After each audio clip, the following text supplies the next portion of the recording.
To buy Gillette, the best a man can get. Welcome back to First Things First. Former Pro Bowl linebacker Bart Scott is here. Hey, Bart. man. What it do? How are you? Great minds think alike. Yes, sir. What? What happened? He used my line. That's a great line. You can do it, though.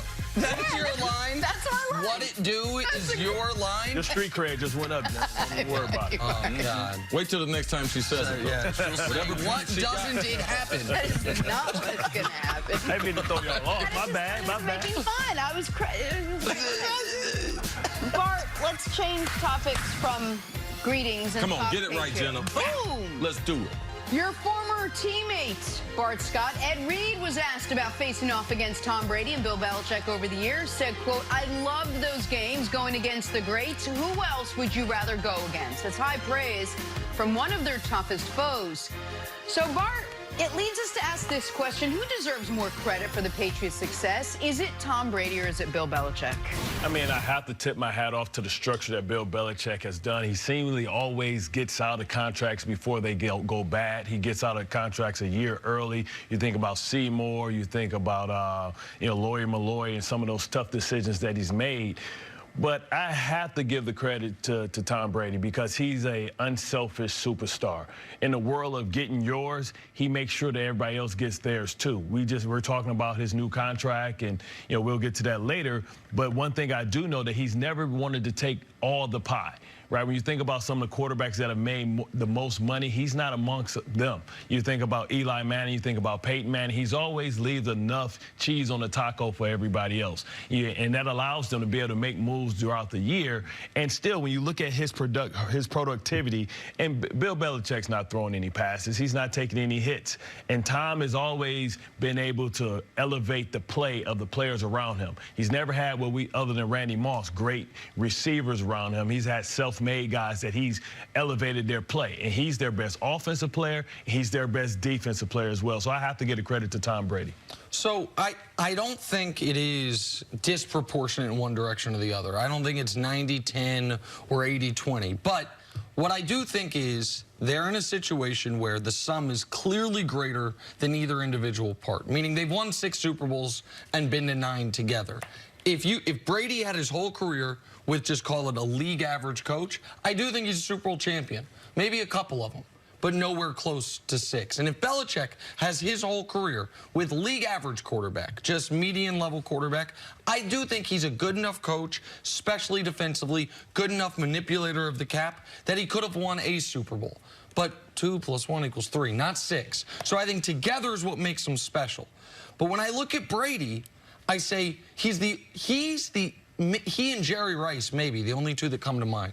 2 guys that have had 2 separate Hall of Fame careers. Yeah. If he stopped in 2010, 3 championships, a league MVP, another trip to the Super Bowl, that gets you into the Hall of Fame. If he started in 2011, 3 championships, 2 more trips, 2 more league MVPs, that gets you in the Hall of Fame. So there's a Hall of Famer based on 2000, 2010, and the Hall of Famer from 2011 to 2019 right now.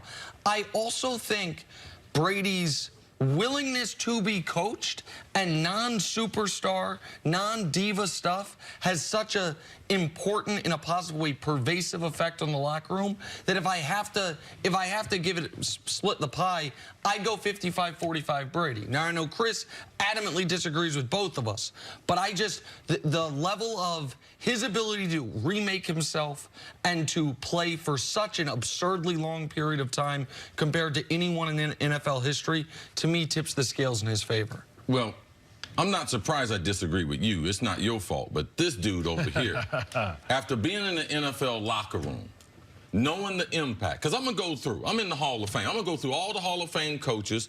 Shula, let's go Walsh, let's go Belichick, and let's go Vince Lombardi. Vince Lombardi. Vince Lombardi. You can have any quarterback. Marino, Montana, Brady. You can have any quarterback. Which one would you take? Would you take the legendary coach, or would you take any of the quarterbacks? Just a quick answer. I would take the quarterback. The greatest quarterback. I got to take Okay, no problem. But what the quarterback doesn't have an effect on. He doesn't have an effect on scouting.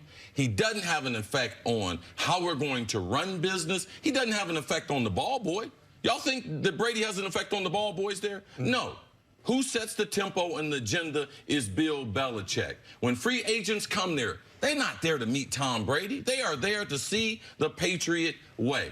Bill Parcells, good friend of mine, he won 2 Super Bowls with average to above average quarterback. So it lets me know that Belichick, cut from the same mode, who runs a more aggressive offense or allows his offense to be run more aggressively. That's the reason why he's been on the transition through the last 3 decades successfully, is because his adopting a philosophy, we're going to throw the ball. So to me, it's one-sided, and it's Belichick. I've been in the NFL locker room 16 years, and I know the impact the coaches. I tell more stories of Dennis Green and what he taught me than I do about Warren Moon, Reggie White, Randy Moss, or the other 8 Hall of Famers that I played with. Institutional talent is far more valuable than athletic talent, and Tom Brady is the GOAT. But Bill Belichick, the standard that he sets, the tempo, the atmosphere, the air, when you go down the hallway there, he has set that. And that's the reason why it's lopsided for the coach, for the general manager, and Bill Belichick. But who empowers the coach? The best player there, because he has the humility to be coached. He has the humility to be coached, and he allows everybody else to be coached hard. How did they win this last Super Bowl? Tell me. Defense. Absolutely. There's no question about it. How'd they win the first 2? What? Defense. But how'd they win the middle 2? Or, I mean, how'd they win the Falcons? No, but those are just the Super Bowl. So even if we split them, I know the institution is created by this guy. Tom Brady's not. Tom Brady wanted more money. Tom Brady wasn't trying to leave more cheese on the taco. But he was trying to put double meat on there, and Belichick told him, you know something? You're going to get stuffed. But you're going to be full. But you don't know what you don't know. But if he walked away, that team can't win a Super Bowl without Tom Brady. Without him, you can't just say input so-and-so and you have the same championship. Players come there because of Brady as well, because they know they want to play with him, because they know they're going to have an opportunity. If you take Brady from the equation, and listen, this is all going to be proven Michael Bennett didn't go there to play for Tom Brady if Belichick wasn't coaching that defense. So, yeah, guys go there. That defense ain't great, though. That defense not great. It plays a good system. I'm willing to bet you a substantial amount of money they're a top 5 defense this year. And I guarantee they're a top 5 in points this year. And why would they be a top defense? Because the opposing team's going to be trying to keep up with the offense that's lighting the scoreboard up. So he's their best offensive player and their best defensive player. Because if he's putting up the points, that means the other teams is going to be in their nickel package trying to put up points, trying to keep pace. Tell me, out of all these great offenses, how many Super Bowls these great offenses are won? Well, the 12 highest scoring teams in league history haven't won the Super Bowl. That's a good point. You need a complete team. But to your point that Parcells, a great coach, can win with average quarterbacking, totally agree. But we've seen great quarterbacks win with average coaching. We saw Steve Young win with George Seifert. We saw Peyton Manning win with Gary Kubiak. Go to Dallas for a minute. What? Yeah, those teams were stacked, though. Absolutely. Like, those teams were stacked. It wasn't like the New England team. No, but listen, Bill misses a lot. The general manager, Bill Belichick, misses a lot. I mean, when you're making a bunch of decisions, of course you're going to. And who makes up for the mistakes? Tom Brady, because you always got a chance. Okay. I mean, you can believe what you do. I understand why you believe what you do. This fool over here, he's been in the NFL locker room, and because I played with horrible quarterbacks. Anyway, can I just say one thing? Today is Taco Tuesday. So if we want to get back cheese to on a taco. There you know what I'm saying? So it all kind of comes full circle. Jenna and tacos. You was putting extra cheese on your taco. You wasn't saving no taco for nobody else to eat. Taco Tuesday. Take a break. I'm the one Much more first things first right after this. Well, I appreciate that. But listen, you ain't give me no